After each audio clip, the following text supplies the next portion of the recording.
So for 1e, f, and g, keep in mind, again, first thing that you should do is always change your calculator and make sure that it is in the correct mode.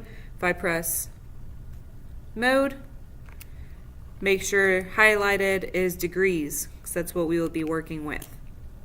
So if I'm looking at this triangle here, they give me 47 degrees. What I want to do is solve for the length of Q. Q is actually the hypotenuse of the triangle. If you go across from that right angle, this is your hypotenuse. 12 is right beside the angle. We don't have to go across to get there. It's right beside. So 12 is actually our adjacent side. When we look at SOHCAHTOA, if I was given the adjacent and hypotenuse, those are the two sides that I'm paying attention to. Adjacent and hypotenuse actually relate to cosine. So I know that cosine of 47 degrees equals adjacent over hypotenuse. So in order to solve for Q, we're going to need to cross multiply. To cross multiply, I need to put cosine of 47 degrees over 1 because anything over 1 is itself. And then I will cross multiply. 12 times 1 is 12. And Q times cosine of 47 degrees. In order to get Q by itself, I need to do the opposite operation of multiplication. So to undo multiplication, we will divide. So I will divide both sides of this equation by cosine of 47 degrees, cosine 47 degrees. That means these cosines are going to cancel out, and they will, cosine over cosine gives me 1. So 1 times Q is just Q. So I'm left with Q equals 12 divided by cosine of 47 degrees.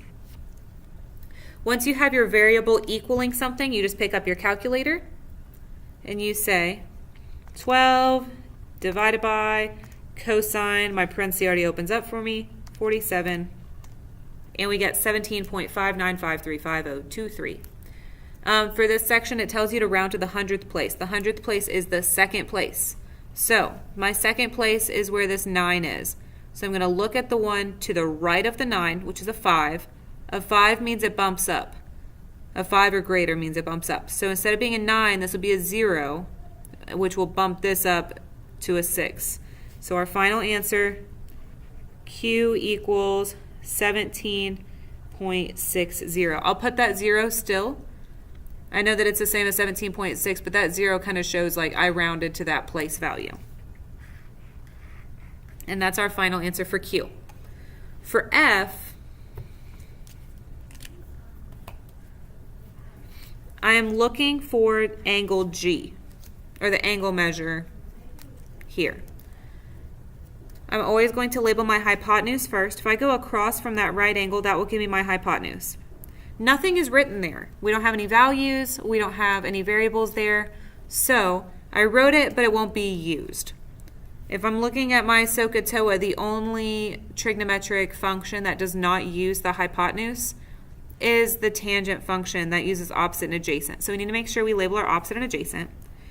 The side that's right next to the angle, or helps create the angle, is our adjacent side.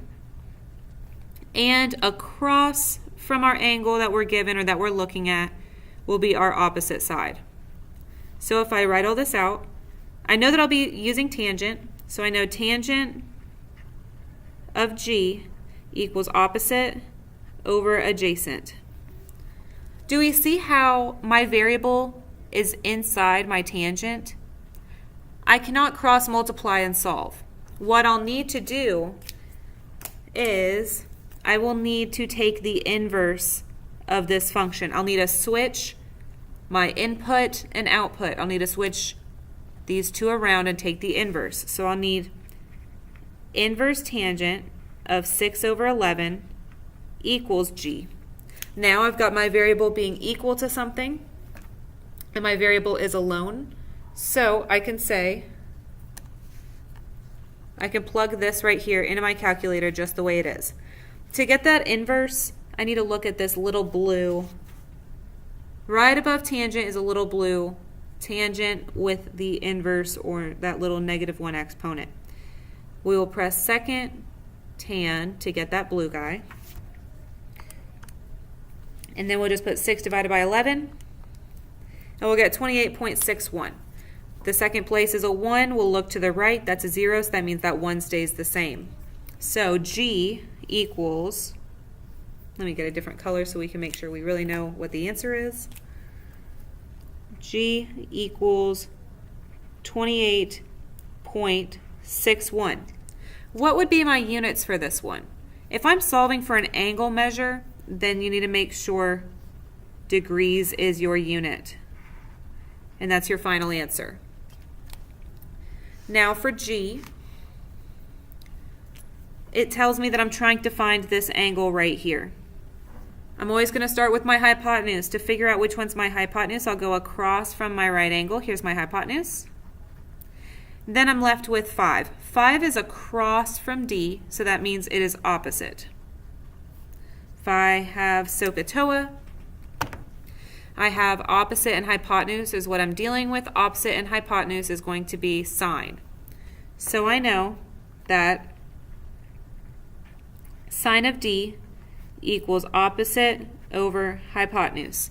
Because there's no variable in my fraction, I can't cross multiply. What I need to do is I need to actually switch these two. When I switch them, I'm taking the inverse, and I can say inverse sine of 5 over 13 equals D. Since I have my variable equaling something, I can put that into my calculator, and I can say inverse sine, again the same way we did inverse tangent, of 5 divided by 13.